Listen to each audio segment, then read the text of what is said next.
En Syrie, dès qu'a profité du désordre de la guerre civile entre l'armée de Bachar el-Assad et les insurgés pour progresser, jusqu'à proclamer son califat, à cheval entre ce pays dévasté et l'Irak, où l'organisation État islamique était déjà bien implantée. Si les djihadistes ont aujourd'hui perdu du terrain, le chaos continue de régner dans ce pays en ruine, vidé de sa population, où le gouvernement n'hésite pas à user d'armes chimiques sur sa propre population. Il s'agit officiellement de combattre le terrorisme mais aussi d'affaiblir au passage les opposants à Damas. Depuis 7 ans, des dizaines de milliers de Syriens ont donc fui à la fois la répression du régime et les différentes puissances islamistes qui s'affrontent pour le pouvoir.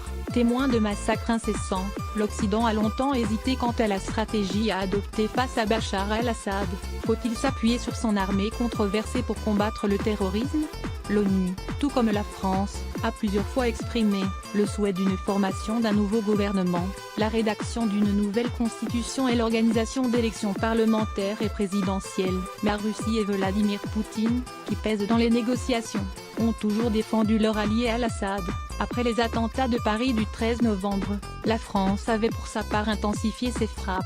En parallèle, le président François Hollande avait expressément demandé à Vladimir Poutine de cesser ces bombardements qui touchent l'opposition syrienne. Depuis 2015, plusieurs accords ont été négociés à Genève mais les trêves successives ont toujours eu du mal à tenir. Cette fois, l'actuel président Emmanuel Macron, l'américain Donald Trump et la britannique Theresa May semblent décidés à agir avec ou sans Poutine, et riposter ensemble contre les attaques chimiques d'al-Assad sur sa population. Retour sur les étapes principales du conflit syrien pour comprendre les enjeux.